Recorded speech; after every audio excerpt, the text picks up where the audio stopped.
Bom dia, jovens! Essa semana vamos dar início aí ao debate sobre um tema de atualidades que está acontecendo aí com muita evidência na mídia, que é o movimento Black Lives Matter, né? Para português, Vidas Negras Importam, tá certo? Eu dei uma rápida pesquisada para a gente introduzir o tema e acabei levantando algumas informações que são pontuais, né, sobre a criação do movimento, né, que é um movimento espontâneo, feito nas redes sociais, mas que acabou se alastrando aí pelo mundo todo, né, através de manifestações de rua, e tomando uma proporção interessante, mas que surgiu desde 2013, né, ele foi uma reação ao assassinato de Trayvon Martin, que era um cidadão estadunidense, pelo George Zimmerman, né, muito parecido com a situação que aconteceu aí recentemente do George Floyd, né, que acabou sendo morto numa reação desproporcional de 4 policiais, tá certo? Esse movimento ele surge como uma reação desse assassinato lá de 2013 nas redes sociais por mulheres, né, mulheres negras que já faziam parte de outros coletivos, né, e que levantam essa situação aí do contexto da violência desproporcional quando se trata de vidas negras. Vou fazer uma consideração aqui sobre mim, né, sobre a minha posição nesse debate. Não é o meu lugar de fala, né, sobre as fundadoras, né, as mulheres que começaram a debater essa questão nas redes e que o desmembramento disso para as ruas, né? Elas são ligadas ao movimento feminista negro, ao movimento GLBT também negro, né? Se a gente fizer uma rápida pesquisa, né? O Paul Tometti, Alicia Garza e Patrice Cullors, são essas 3 mulheres que fundaram aí, que deram o primeiro start a esse debate. 2 delas se assumem como queer, né, que é uma designação aí não heteronormativa, tá certo? Então esse debate ele transcende muito também a pauta do racismo, né? Ele pega a questão da homofobia, dessa posição na sociedade aí de minorias, vamos dizer assim. Que não são minorias de fato, né? São grupos. Enfim, então o que eu quero colocar aqui é que não é o meu lugar de fala, né? Eu não tenho propriedade para abordar muitos assuntos, eu não sinto na pele esse tipo de preconceito social, mas como uma proposta de debate para o nosso grupo, para a nossa sala, né? Eu levantei aqui alguns pontos e ao final do vídeo, com base também nos vídeos que eu vou lançar para vocês, a ideia é que a gente construa uma reflexão aí, primeiramente coletiva e depois individual, através dos textos, sobre esse tema, né? Eu acho que é válido a gente se posicionar sobre essas questões aí, socialmente, até por uma construção individual perante essas situações aí que são arcaicas, né? O preconceito, a discriminação, o racismo são modelos arcaicos, né? São reproduções de um modelo arcaico de sociedade que a gente deve superar de alguma forma. Então, o Black Lives Matter, então, ele surge como uma reação a essa questão da violência, né, desproporcional quanto às vidas negras, né? Quando você coloca aí que são inúmeras situações onde a reação desproporcional acaba levando a óbito, né? Acaba ceifando uma vida simplesmente pela reação de que a pessoa é negra, né? Você tem um preconceito de que ela pode ser violenta e tudo mais. Isso acaba levando uma reação totalmente desproporcional de força, né, dos policiais, mas que também esse debate ele tem um desdobramento enorme, né? Se a gente pegar a motivação das fundadoras, que estão ligados a movimentos de liberdade de gênero, né? Toda essa questão, isso transcende muito, né? A questão das mulheres negras, tá certo? Então, nos vídeos que eu vou colocar para vocês assistirem, nos podcasts também que eu vou colocar para vocês assistirem, a gente transcende muito essa questão, e aí eu quero que vocês desdobrem também o raciocínio de vocês, a reflexão de vocês sobre essas pautas de uma maneira bem livre, tá certo? Para a gente conseguir construir alguma coisa no final. A ideia é que a gente crie aí um brainstorm, né? Uma inquietação, porque eu acho que é isso que é o principal foco de um debate, é criar inquietação, né? Enquanto intelectual e formador de opinião, eu acho que a minha posição na sociedade é essa, quanto professor também, né, de atualidades, tá certo? Então, eu vou trazer para vocês aqui alguns pontos que eu elenquei aqui, né, e que acho que é legal a gente refletir sobre, tá certo? Então, vamos lá. Primeira coisa, a gente tem que lembrar que o Black Lives Matter, como eu falei, ele é um movimento espontâneo, surgiu nas redes sociais e que foi para as ruas, né? E que absorveu pautas de diversos outros grupos, de diversas outras frentes de luta, né, e de debate dos movimentos negros. Por exemplo, o Black Power, né, do feminismo negro, que eu já falei, o pan-africanismo, né, que é aquela coisa dos negros se unirem em prol da defesa do povo negro, da herança da cultura negra, né? O movimento, querendo ou não, é um desdobramento da ideia do anti-apartheid, da divisão, né, entre negros e brancos, tá certo? E também por conta das fundadoras, né, das pessoas que puxaram esse debate nas redes sociais, do desdobramento que isso teve na sociedade, do debate e da pauta GLBTQ, né, dentro também da esfera dos negros, tá certo? A ideia que eu percebi ali, quando eu fui pesquisando, é como esses debates, né, essas pautas, o feminismo, a questão da homofobia, né, dentro, que aí perpassa pelo esse movimento GLBTQ, né, como isso, dentro das pautas negras, se agrava muito mais, né? Então, essa questão do preconceito e do racismo, quando embutido dentro dessas pautas que também já são problemáticas na sociedade tradicional, né, você agrava muito mais, você coloca uma dose de violência desmedida sobre esses sujeitos que acaba sendo muito desproporcional, e aí a gente tem que ver ou perceber o porquê disso, né? O porquê que essas pautas, quando transpassam aí, quando se inserem no cotidiano do negro, ou das negras, das mulheres negras, dos homens negros, da sociedade negra, ela acaba se transformando muito mais perversa, muito mais cruel, muito mais violenta em vários aspectos, né? E aí a gente tem que pegar alguns conceitos. Por exemplo, tem um vídeo aí que ele é bem curtinho, mas ele lança uma pauta sobre alguns conceitos que são legais. Por exemplo, o que é preconceito, o que é discriminação e o que é racismo, e depois as distinções entre racismo individual, racismo institucional e racismo estrutural, tá certo? Então, se a gente for pensar nesses 6 primeiros conceitos inicialmente, a gente vai pegar o que é o preconceito. Preconceito é alguma coisa que você acredita antes de verificar o fato. É algo que já está pronto, que você absorve socialmente, tá certo? Mas que você não averigua de antemão a partir do momento que você acredita naquilo porque está posto socialmente. É um preconceito, né? É uma concepção de algo antes de averiguar o fato. Por exemplo, um preconceito que está ligado à questão do negro, da sociedade negra, é que todo negro é violento, ou todo negro é mau, ou tende a ser uma tendência a ser criminoso. Isso é um preconceito, né? E a partir do momento que você acredita nesses dizeres preconceituosos, né, que já estão sendo reproduzidos no nosso subconsciente, tá certo?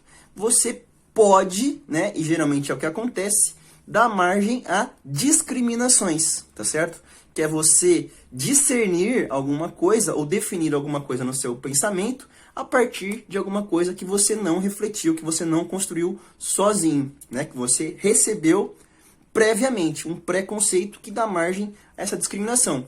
Por exemplo, né, nesses vídeos aí vai ter vários exemplos de discriminação. Quando você está numa entrevista ali, você é um chefe, ou você está num grupo e tem um negro e um branco, e aí você faz uma distinção do negro e do branco antes de conhecê-los, né?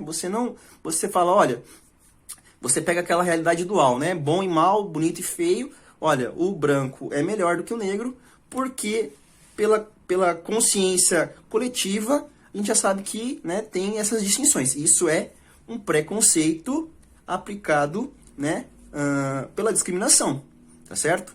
Num dos vídeos que eu coloquei aí para vocês, tem o doll test, o teste da boneca, né? Que ele trabalha essa questão da dualidade aí entre bem e mal, bonito e feio, comparando essas duas realidades, né? Comparando esses dois exemplos, branco e negro, né? E como até as crianças elas reproduzem isso de uma forma ingênua, sem refletir, né?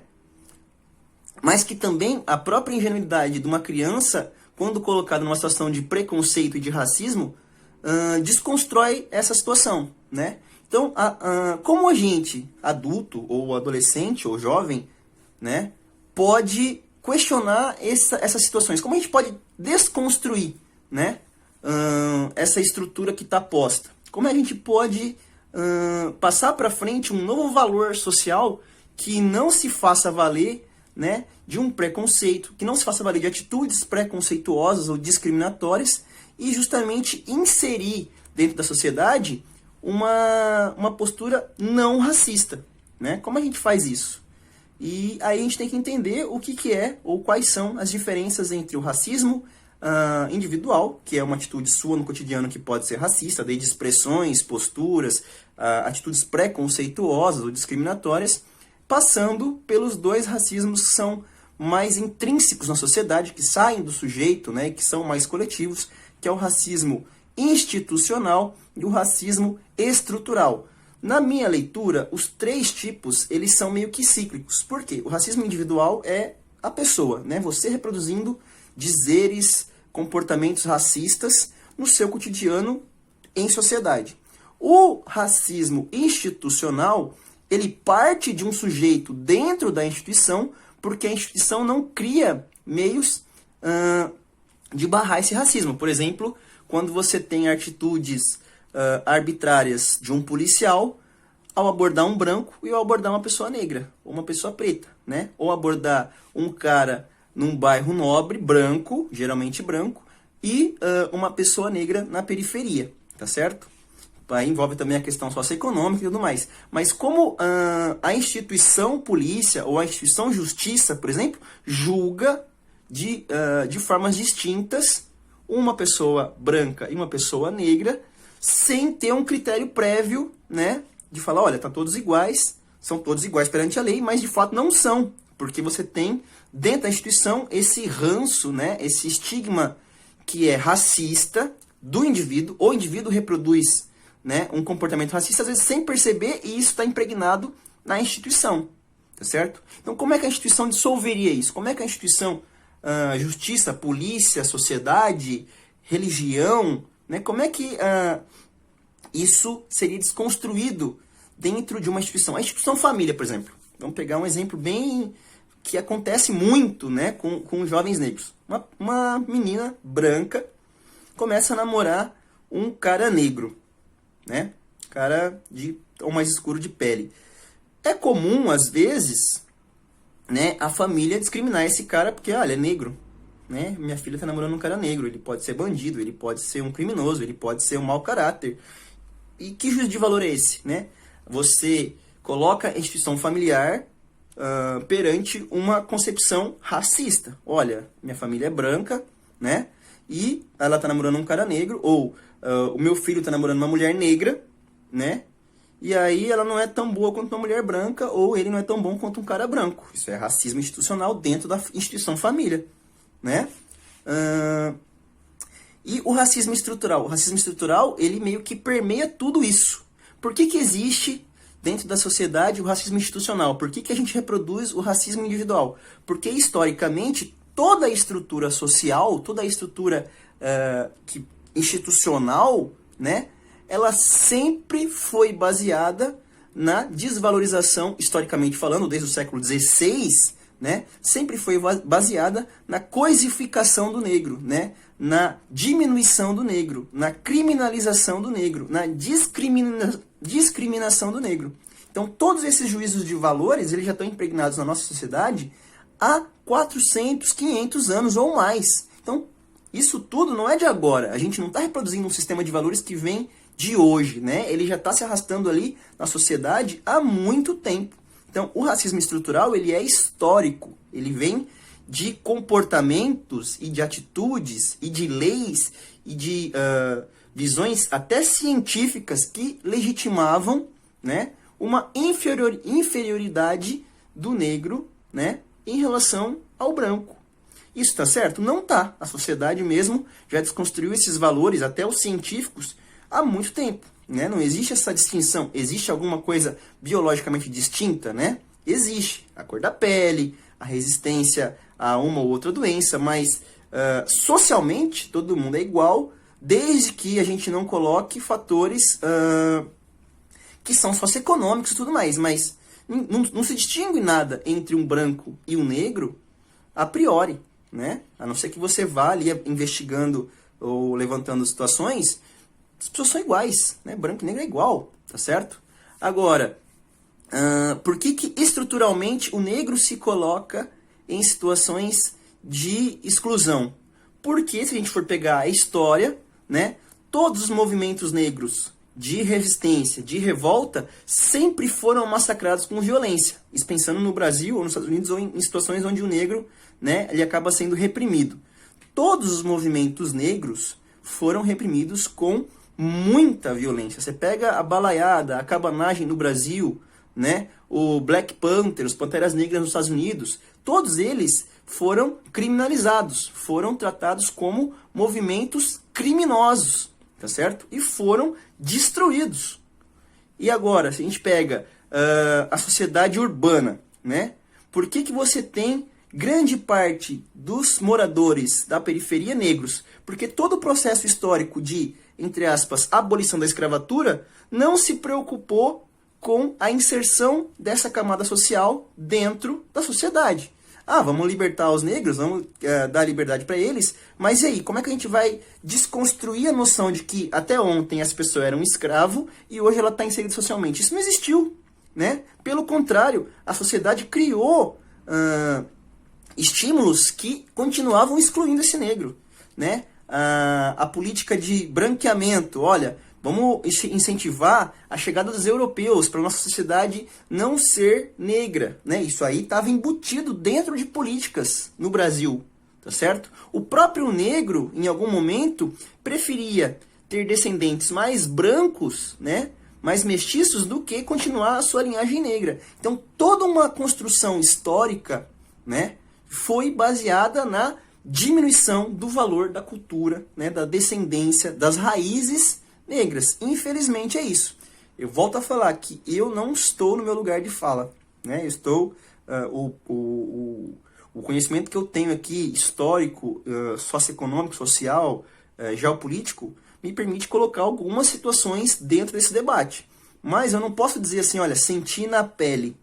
Né? Eu não tenho essa liberdade, eu não tenho essa propriedade, eu não tenho essa autoridade de falar, senti isso na pele, tá certo? Mas, se a gente avaliar a questão histórica, é isso aí, né? A distinção entre brancos e negros, ela foi construída por políticas, por valores, por consequências do crescimento urbano, que sempre excluiu, né, a população negra para a margem, né?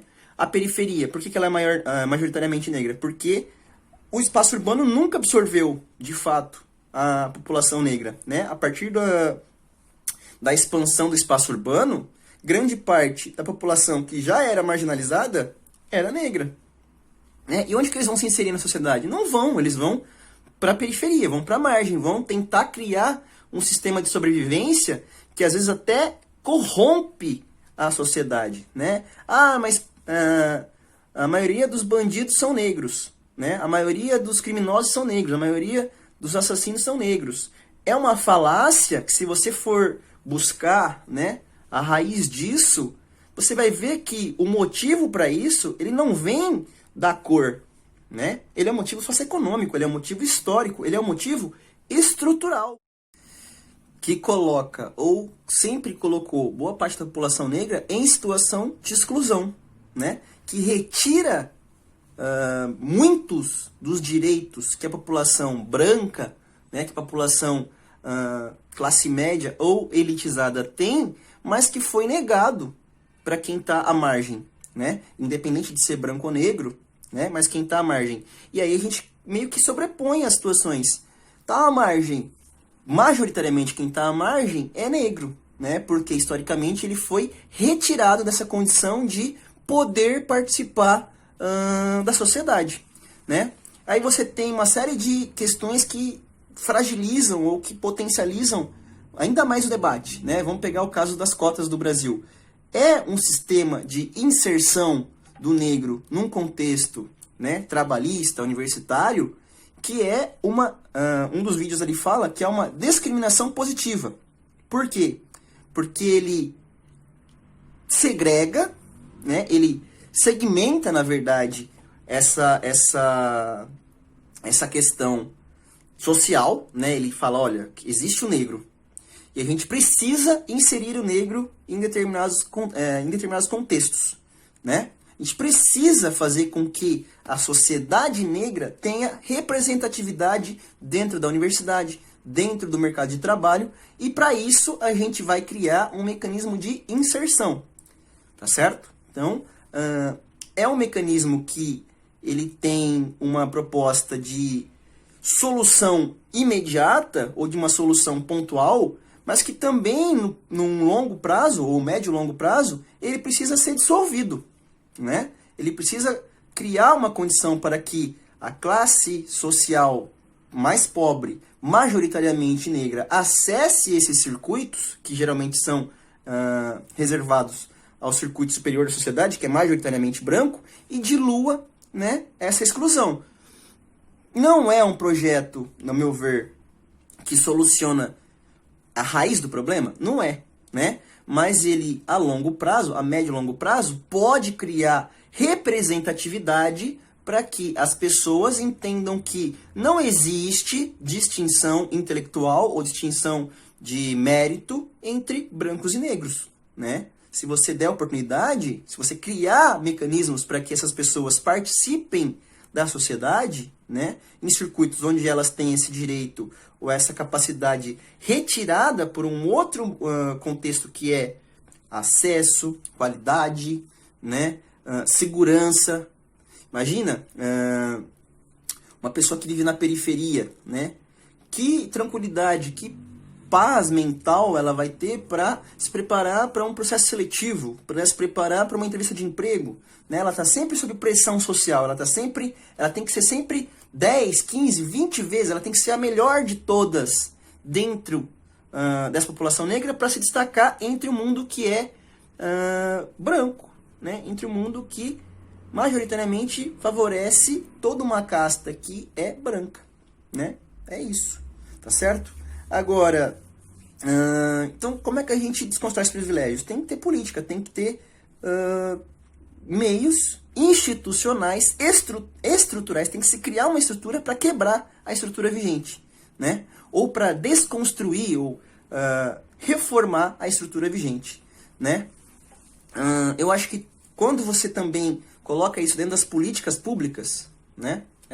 Debate essa questão do racismo dentro das políticas públicas, você corre o risco de politizar de uma forma tosca, né? Onde algumas pautas elas podem ser absorvidas por populismo, né? Vamos colocar essa pauta do debate aqui, da questão do negro, dentro da nossa pauta política para ganhar voto. Acho que isso aí também é um perigo, né? Acredito que nem sempre toda a politização do debate ela é carregada de uma boa intenção. Ela pode ser só uma falácia, pode ser uma fábula, pode ser uma propaganda falsa, né? Mas a partir do momento que você consegue trazer isso, né, para o cenário político, a chance dela ter visibilidade é maior, né? Aí depende de como você conduz a pauta, tá certo? Outra coisa que é legal a gente falar também é sobre a apropriação cultural, né? Como os símbolos negros, a cultura negra, a materialidade da herança negra, da herança africana, né? Ela é distorcida pela mídia, pelo próprio capitalismo, né? E apropriada por brancos.